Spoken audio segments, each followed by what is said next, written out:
سلام د نن سهار د 9 بجو خبرونو ته مو زه سمیالله امینی هرکلی وایم.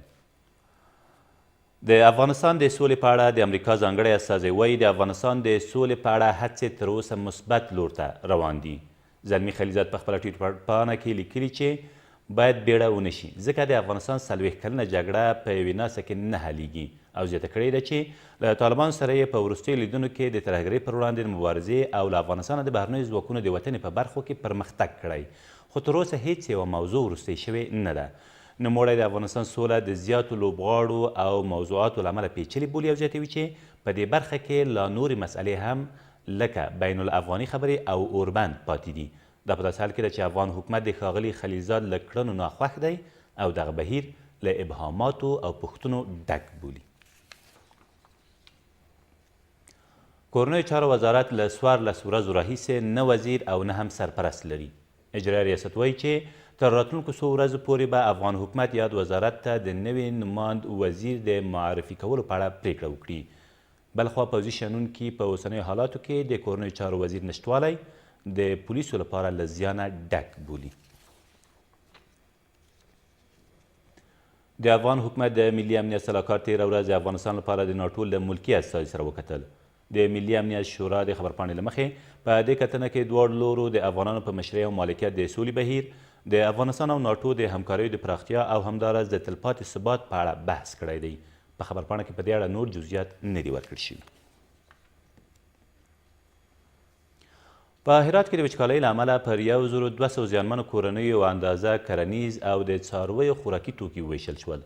دغه مرستې د ملګرو ملتونو د خوراک او کرنې سازمان له لوري د امریکا د پراختیایي ادارې په همکارۍ د کرنې د ودې او د څارویو د تلفاتو د مخنیوي په موخه پر یادو کورنیو ایښودل شوي دي.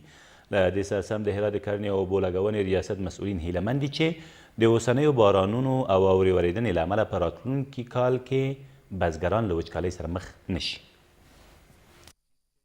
خیلی کشتکار تفعال شد.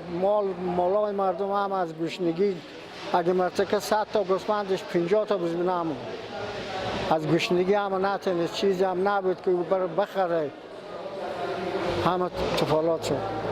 کشت از بین برفت، زراعت از بین برفت، باغداری هم دال درخت هم از بین برفت توسط همین خوشسالی. خیلی خوشسالی یک ضرر عامیه به همه مسلمان ها. از دولت آرزو داریم که همیشه با خبر ما مردم دیگان و مالدار همیشه باشه و از حال ما واقف باشه که ما مردم از بین نریم. خوشبختانه امسال سال خوب و خوش پیش رو داریم، به خصوص به ولسوالی‌های قسمت بالایی ولایت هرات و حتی شب گذشته شاهد بارندگی ها بودیم و چندین برف تنها به ولسوالی شما در قسمت کوه و دامنای خود از نوید خوب و خوش به خاطر زنده شدن علفچرا میده. د نشهیي توکو 2 کاروباریان له یوې اندازې نشهیي توکو سره یو ځای په کابل ښار کې ونیول شول. د کورنیو چارو وزارت د خبرپاڼې له مخې دغه کسان تېره شپه د 12مې امنیتي حوزې په شاوخوا سیمو کې نیول شوي دي. د سرچینې په وینا له یادو کسانو 8.5 کیلوګرامه شیشه هم ترلاسه شوې ده. له دې سره سم 2 نور کسان په کونړ کې د قیمتي ډبرو د قاچاق په تور د پولیسو له لوري نیول شوي دي.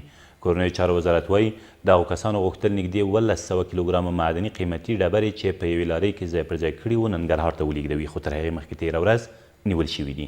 ویل کېږي یادو کسانو خپل جرمونه هم منلي دي. او افغان میرمنې تر نور ډېر د جګړې او ناامنۍ له امله رواني زیانونه زغمي.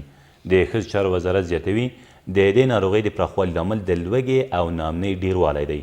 بلخوا د کار او ټولنیزو چارو وزیر ټینګار کوي چې اړونده بنسټونو د رواني ناروغانو د درملنې لپاره جدي کار نه دی کړی. دا تر دې مهاله وروستي خبرونه، تر بیا مو الله امان.